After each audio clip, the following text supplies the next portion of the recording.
I'm going to show you how to use the Procreate Mockup you purchased. First, you downloaded the mockup from the link and saved in the Procreate app on your iPad.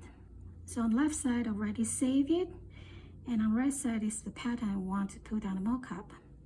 So I click my pattern and go to the wrench, and I go to copy. So I copy the pattern, and then I click my mockup, and I click the wrench, and I click paste. Or you can import the pattern. And then I go to look at the layers, and I click this layer with my pattern, and I click clipping mask.